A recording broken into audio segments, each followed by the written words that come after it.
Mi hija, um, on behalf of the fact that we are in Native American History Month, as well as the first 2 days of November being Dia de los Muertos, I thought it would be fitting to read from this book called Sisterhood. I wanted to read 2 chapters, one being the narrator intro and the other being a chapter called Hard to Let Go, because both of these speak to people in the spirit world. So with the narrator intro, I'll just go into it and let it speak for itself. What up though? My name is Robert.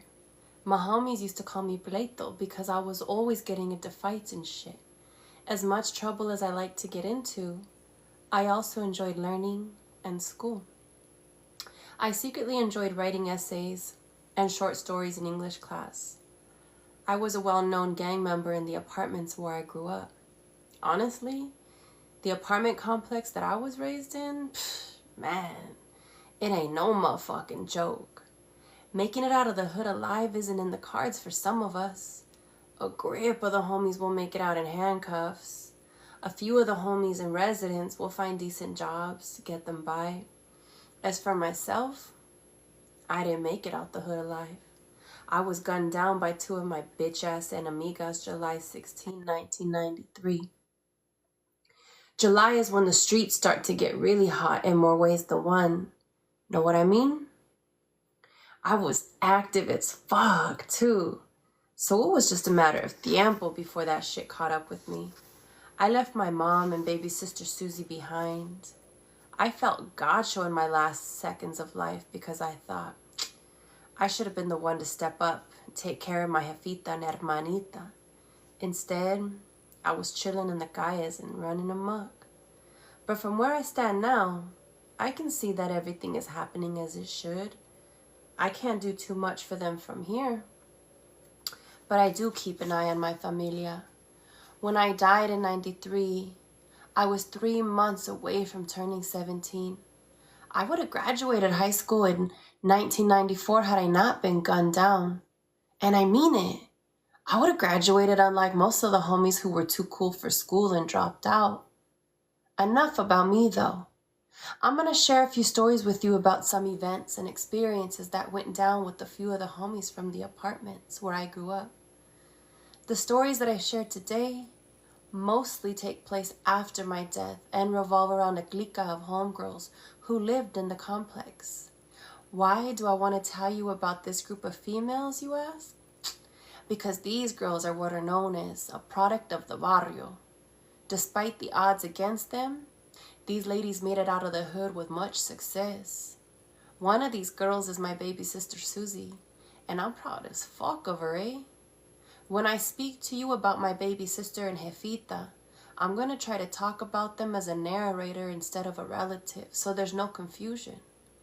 Right now, as I sit here and tell you their stories, these girls are between the ages of 16 and 18.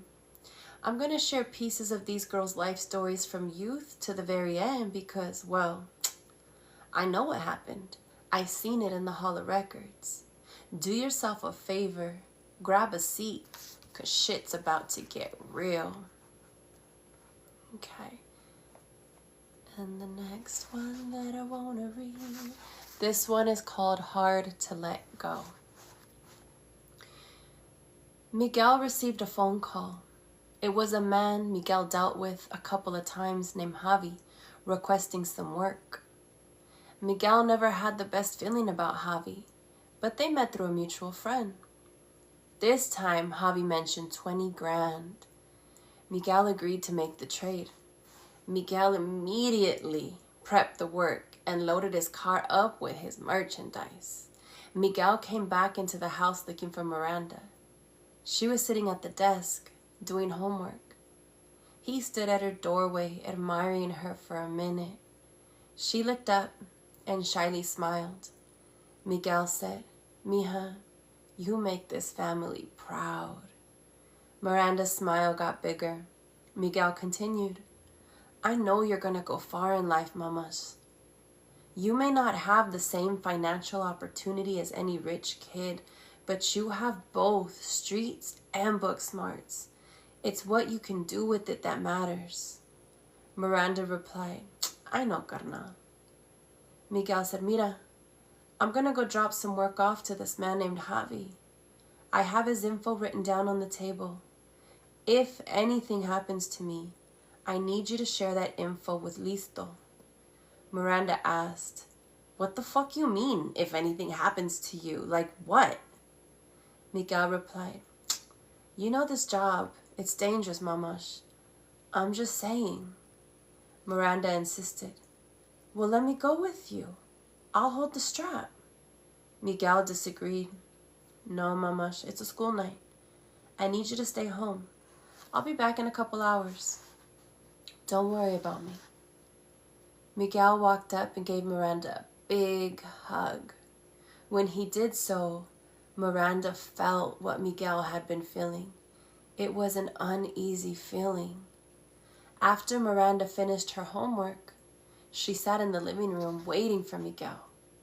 Miguel placed his wallet in the glove box, locked it, and drove off to the spot where he agreed to meet Javi.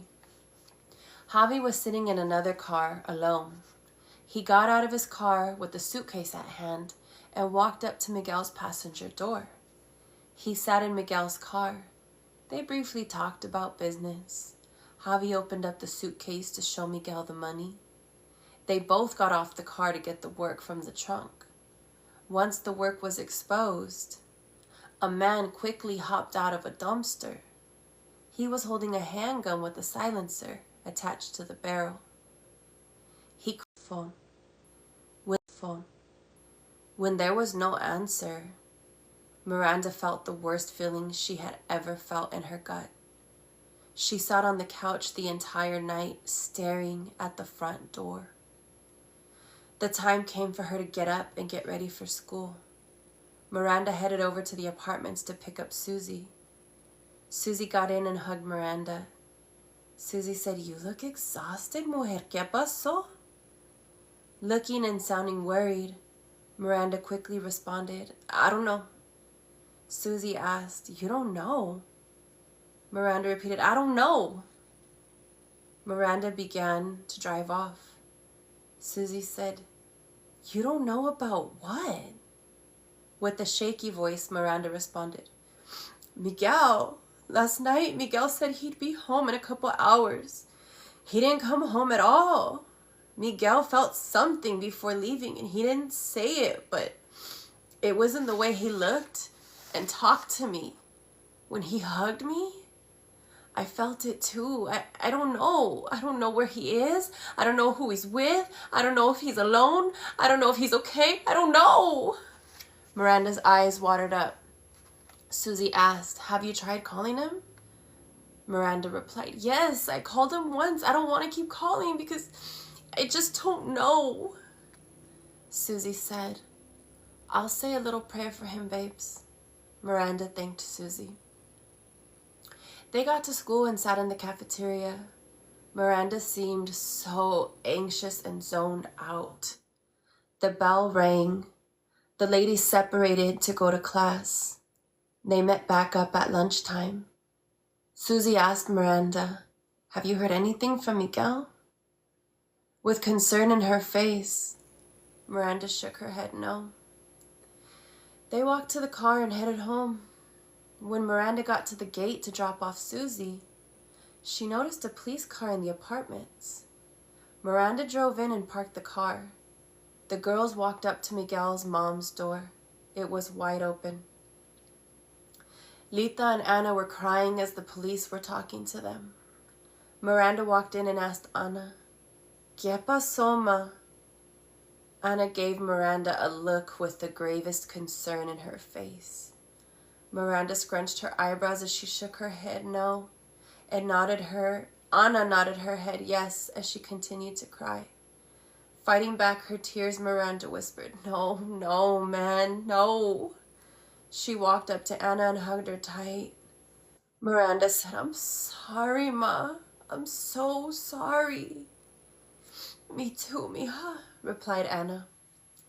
The cops asked Miranda who she was to Miguel. Miranda explained that she was the next-door neighbor. The police asked the ladies some questions such as, did Miguel have any known enemies? The ladies weren't any help toward the investigation. The police explained that someone would call them to have them view the body and verify that it was, in fact, Miguel. They gave their condolences one more time before leaving. When they left, Ana asked Miranda, when was the last time you seen him?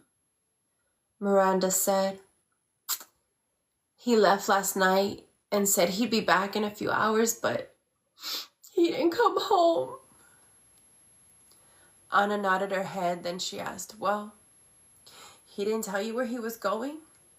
Miranda put her head down and said, no. Ana grabbed Miranda's chin and pulled her head up. Ana said to Miranda, Miranda, if you know anything, you have to talk to the police. Let them do their job. Miranda looked into Ana's eyes and said, I don't know. Ana put her head down and said, okay, pues. Ana knew Miranda was hiding something. Ana was aware that there were codes around the neighborhood that you just don't break without possibly facing the consequences. Ana kept in mind that Miranda was a good girl suffering from the loss of her adopted brother. Ana wrapped her arms around Miranda, and together they cried at the loss of their loved one. Lita rubbed their backs as she cried too. Miranda threw her arm around Lita and pulled her in. Seeing the ladies crying over the news of Miguel's death brought Susie to tears. She stood quietly, crying in the kitchen. After a few minutes of crying in a huddle, the ladies broke it up and took a seat. Miranda invited Susie to come sit with them. Susie gave each of the ladies her condolences along with a tight hug. They sat reminiscing and sharing stories of Miguel. A couple of hours passed. The phone rang. It was the coroner. She asked them to come down to the morgue to verify Miguel's body. Ana hung up the phone and blankly stared at the wall across from her. I can't, she said. Miranda asked Ana, do you want me to go with you? Ana looked over to Miranda saying, Mija, I can't get myself to go. I'm not ready to see him. Can you go, please? Miranda gulped her saliva. She nodded, saying, yeah, I'll go, Ma. I'll be back. Miranda and Susie stood up and walked outside. Susie asked Miranda, can I go with you, Ma? Miranda said, please. As the ladies were walking to the car, they bumped into Gabby. Miranda told Gabby what was going on. Gabby threw her arms around Miranda without saying a word. Gabby pulled her head away from Miranda and looked into her eyes. Gabby said, I'm here for you, Miranda. If you need anything, help planning the service, help to cook or clean or whatever, please, please, let me be there. Miranda nodded her head and said, thanks, Gabby. I appreciate you, mujer. Gabby gave Miranda another tight hug before letting go. Miranda told Gabby, we're going to go verify his body. Do you want to roll with? Gabby said, yes, of course. The ladies hopped in the car and headed to Los Angeles. There was silence in the car for about 10 minutes. Gabby finally broke the silence, saying, remember that time we went to Six Flags Fright Fest and Miguel dared you to fake a seizure the next time someone tried to scare you? Miranda laughed. Yes. I told him, no, I can't just drop to the floor. I'd have to place myself down gently and then begin convulsing. It wouldn't be believable. Then I dared him to do it. Gabby laughed out. Oh my God.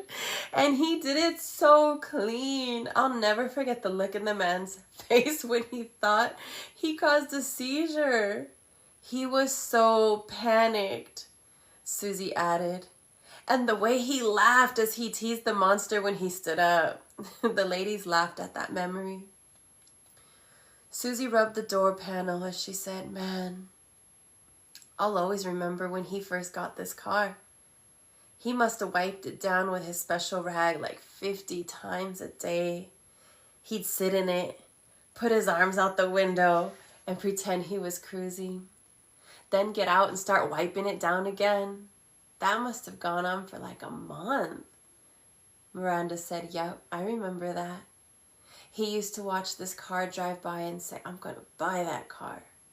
He couldn't believe the man actually sold it to him. He was proud of this car. Shoot, I'll never forget when he gave it to me. I thought it was a joke at first, only because I know how much he loved it." Gabby said, "He did love this car, but he loved you more.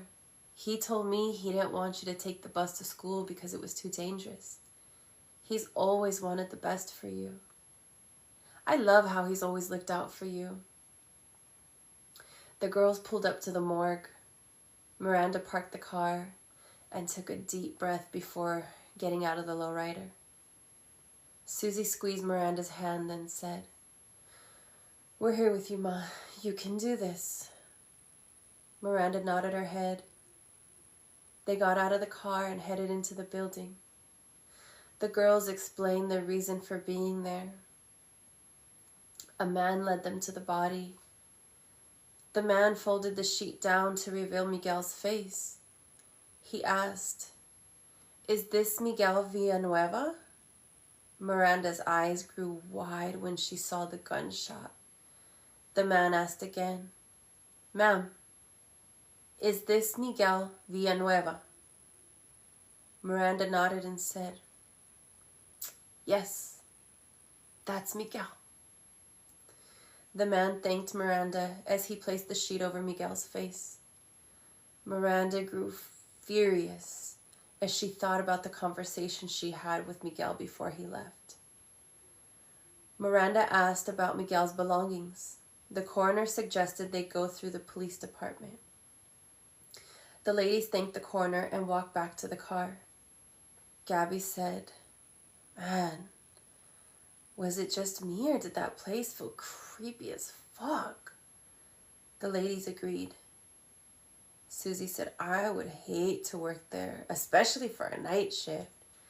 Creeped out at the thought, Susie shook her body. Gabby put her hand on Miranda's shoulder, saying, "We're right here. We're gonna get through this together, Ma. We're gonna get through this together, Ma." Miranda nodded her head, gesturing yes. Miranda said, "I'm just tripping out. He knew it was going to happen. Gave me the whole pep talk about how successful I'd be in life. I asked if I could come with him so I could hold the strap in case shit took a left. And he told me chales because it was a school night. I knew I should have gone." Gabby said, "I hear what you're saying, baby girl. But he felt something was going down and he didn't want to put you in harm's way. That's love. If you would have been there, you'd be laying right next to him." With tears flowing down her face, Miranda responded, "I know this is selfish, but the way I'm feeling now, I wish I were lying next to him. He's the biggest part of my life. He's like my fucking dad and my big brother rolled into one. What the fuck am I supposed to do now? How the fuck am I supposed to go on in life when my number one supporter in every aspect isn't here to back me up anymore? My fucking rock, dude. I don't know life without him. I'm sorry. I know I sound like a selfish brat saying some shit like this, but I just feel lost without him." All the girls were shedding tears as Miranda spoke about Miguel. Gabby, sobbing, replied, "You have every right to feel the way you feel, Mamash. But I'm grateful that he told you to stay home, because I don't know what I would do without you in my life. I've known you since we were chamaquitas. You're one of my truths, and I want to grow old with you in my life. and become comadres, you know? You have a whole familia with us girls, and we will be your supporters whenever you need us. I love you, Miranda, and I'm relieved that you stayed home last night. Miranda said, thank you, Gabby. I know I still got good people on my team. I need some time to process all this shit. My mind is running wild. Susie said, I love you, Miranda, and I second everything Gabby said. You mean so much to us and to so many people. Susie reached over to rub Miranda's back. The ladies drove to the police station. The woman behind the counter told her where they towed his car. They released the keys and wallet to her. She thought to herself, he had his phone. She asked the woman behind the counter, are they holding his phone for evidence? The woman replied, I have no knowledge of him having a cell phone. It's not on the list of belongings. Miranda thanked her for his belongings. The ladies walked back to the car and headed to the apartments. Miranda thanked the ladies for going with her. Gabby said, don't trip, Ma, we got you. The ladies got out of the car and proceeded to walk to Anna's front door. When they got to the front, Miranda turned to the lady saying, I really do appreciate you being here for me, loves. I'm going to go in and drop these off. Then I'm going to call it a night. I'll see you tomorrow, Susie, same time? Susie asked, are you sure? Maybe you just take some time and chill. Miranda replied, nah. I'd rather keep busy and get school handled. We only got a couple weeks anyway. Susie said, okay, Ma. See you tomorrow. Good night. Susie gave Miranda a tight hug, followed by a kiss on the cheek. Gabby did the same as she wished Miranda a good night. Gabby and Susie walked away together. Miranda walked into Anna's apartment. Anna was sitting at the kitchen table looking at pictures. Miranda picked one up. It was of Miguel and Miranda making funny faces as they showed off the pumpkins they had just carved for Halloween. Miranda smiled as she studied the photo. Miranda was 5 years old in the picture. She placed the photo down as she grabbed a seat at the table. Anna was still staring at the same photo since Miranda walked in. Miranda sat down. Anna said, this kid was so adamant about being the man of the house. He always wanted to make sure his 3 women were happy and had everything. I never approved of what he was doing. But what could I do to stop him? I know my mijo meant well. Miranda nodded. I spent almost every day up until this point being extremely happy. Thank you for raising the most amazing man I will ever have known and allowing me to be a part of this family. You can live the remainder of your life knowing you raised a great man and had a wonderful relationship with him. A lot of these moms around here can't do or say that, but you can. Anna put the picture on the table. She placed one hand on top of the other over the image. Anna let out a loud sigh as she looked straight ahead. She then looked into Miranda's eyes as she said, Mija, things are going to be very different from now on. We have a lot of things to discuss and plan, not just for his services, but for our lives and lifestyles. Miranda nodded, saying, I know, Ma. I'll be with you every step of the way. Anna said, thank you, Mija. You knew him better than anyone, so I do want your input on everything. Miranda said, I'm here, Ma. Miranda pulled out Miguel's belongings and said, they gave me his wallet and his keys. They said his car was in the black and white tow lot. I can get it out tomorrow with Susie if you want, because I think the price goes up by the day. I just need you to be there to sign anything.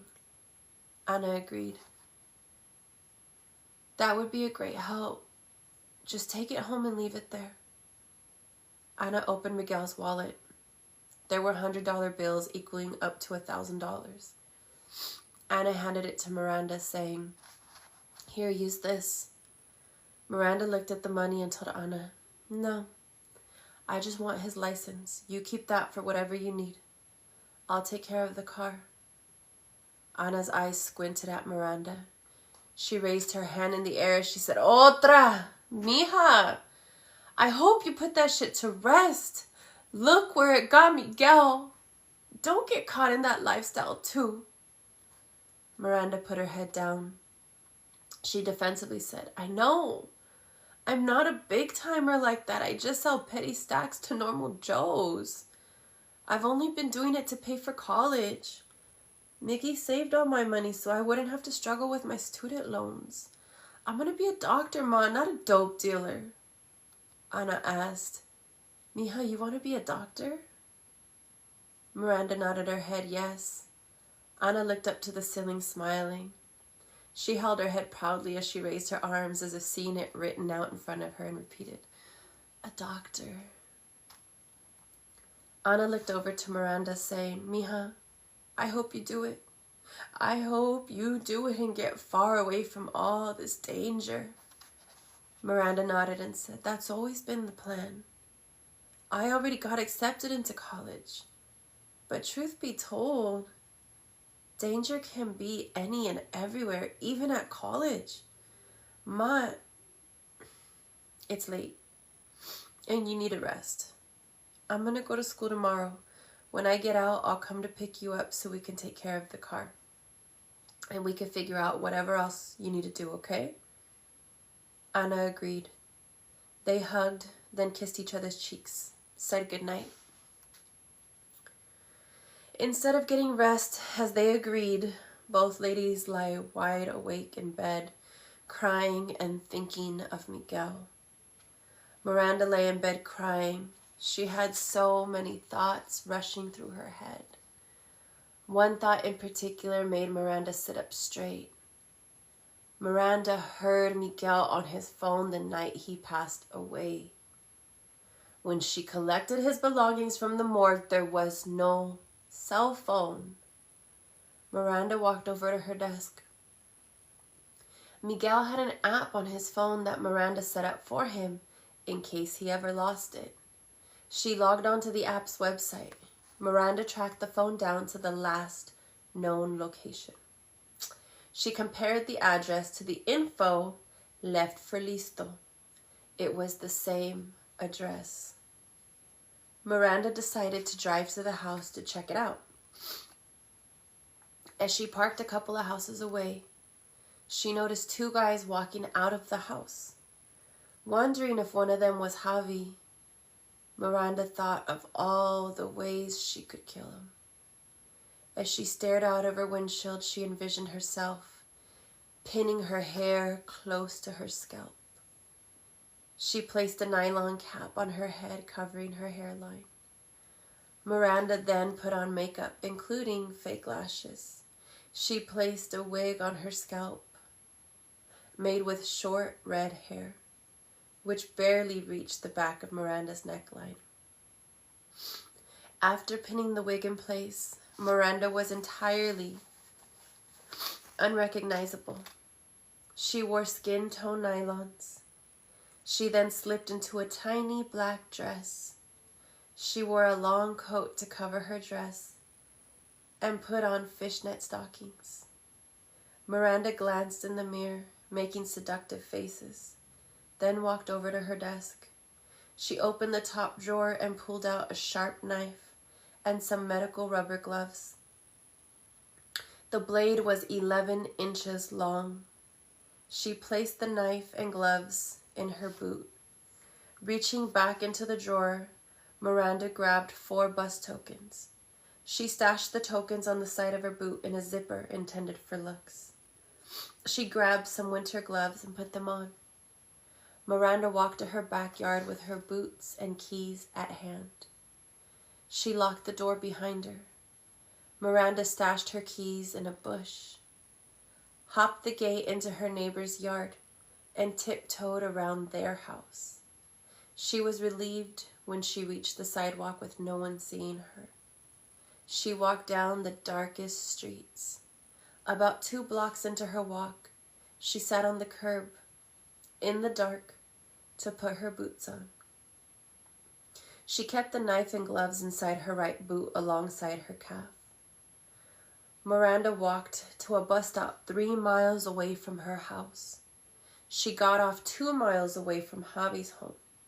Before stepping onto his street, she took her coat off, rolled it up into a ball, and dropped it in the corner of someone's lawn and wall. She walked onto his street and began stumbling as if she was drunk, zigzagging on the sidewalk. Javi was exiting his car. He glanced over to his left and seen Miranda. He decided to wait for her. As Miranda got closer to Javi, he asked, "Hello, miss. How are you doing this evening?" Miranda looked up, slurring. She replied, "I'm doing wonderful, thank you." Javi asked, "Where are you headed, if you don't mind me asking?" Miranda said, "Heading home from a friend's house." Javi asked, "Where do you live?" Miranda replied, "I live in North Hollywood." Javi responded, "Wow, North Hollywood's pretty far. You gonna walk out there?" Miranda said, "Sure, why not? It'll give me time to sober up." Javi replied, "Well, you can always chill here with me until you sober up and let me take you home later." Miranda smiled, saying, "Oh, that's very sweet. Thank you, but I'm sure you have better things to do. I don't want to burden you." Javi replied, "I was going to call it a day and kick it at home for the rest of the night, but I'd rather hang out with you, if you're cool with it." Miranda held her right hand out and said, "I'm Destiny." Javi grabbed her hand and said, "Nice to meet you, Destiny. My name is Javi. Come on, let's go inside." She smiled in agreement. He walked her to the bedroom, locking the door behind him. They sat on the bed. Miranda giggled as she said, "You seem tense. Here, let me massage you, Javi." Miranda directed him to lie on the bed. Javi lay on his belly, with his arms folded under his head. She crawled onto and straddled his back. She began to massage his neck with her palms. Miranda asked, "Do you like that, puppy?" Smiling, Javi said, "Yeah, that feels good. Better if you take off your gloves." Miranda said, "Okay." She took her hands off of his back. She reached into her right boot, grabbing the knife. Miranda reached her left arm, and I'm going to go ahead and skip a couple pieces. She cleaned the knife using his bed comforter. Placed the blade back into her boot. Miranda began looking around for Miguel's phone. She found it hidden in Javi's sock drawer. She looked over to Javi's limp body holding the phone up, asking, "Really? Top drawer?" As she closed the drawer, Miranda walked over to the window. She opened the window and jumped out, quietly closing the window behind her. Miranda took the rubber gloves off and placed them back in her boot. She walked back towards the bus stop. She grabbed her coat from where she left it and put it on. Miranda took 2 buses to get to Santa Monica Beach. When she got off the bus, she took the rubber gloves out of her boots and threw them in the trash. She walked toward the ocean. Miranda took her coat off and dropped it on the sand with Miguel's phone. She continued walking along the beach. After walking along the ocean quite a ways, she walked into the water. She walked until she was chest deep into the water. Miranda lifted her right leg as she reached for the knife, and then cleaned it in the water. She dug into the sand with her boot and dropped the knife. Miranda tried to bury the blade in the ocean floor. She took off her false lashes and scrubbed her face with the ocean water to remove her makeup. Her eyes burned from the salt water. Next, she removed the pins from her wig. Miranda took a deep breath. She went under the water and began to swim. She took off her wig, nylon cap, and the remainder of pins under the water. Miranda came up for a quick breath and went back under the water. She swam a little further.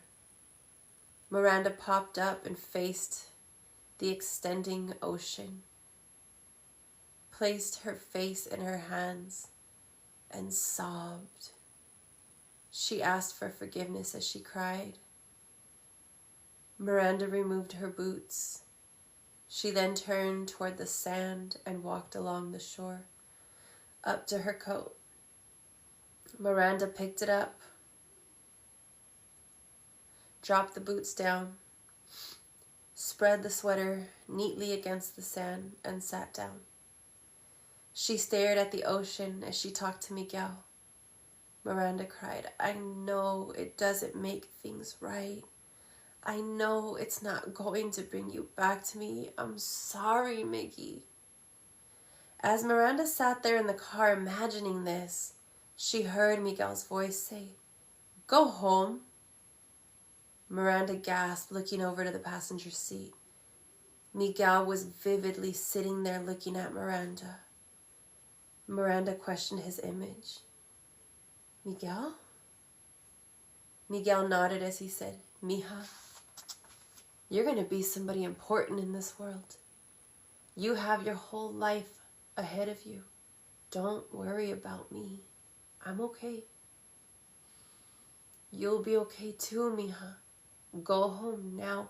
Don't ever come back here." With tears streaming down her face, Miranda started the car and began to drive home. Miguel began to fade. Miranda said, "I don't want to live without you, Miguel." Miguel said, "And you won't. I'll be with you when you need me. I will never stop loving you, baby girl. I will always support you." Miranda nodded her head. Holding her tears back, she said, "I know, Miguel. Thank you. And I'll never stop loving you." Miguel faded a little more. Miranda didn't want him to leave yet. She held her arm up to him as he faded away. She understood why he came to her, and she was grateful. She pulled into her driveway, put the gear in park, and turned off the car. She cried uncontrollably for a few minutes. Miranda stepped out of the car and into the house. She walked over to his bedroom. She lay in Miguel's bed, staring out the window. I'll stop there, but there's still a little bit more to that chapter. So that was Sisterhood. For those of you who tuned in, I wish Goneha, thank you so much.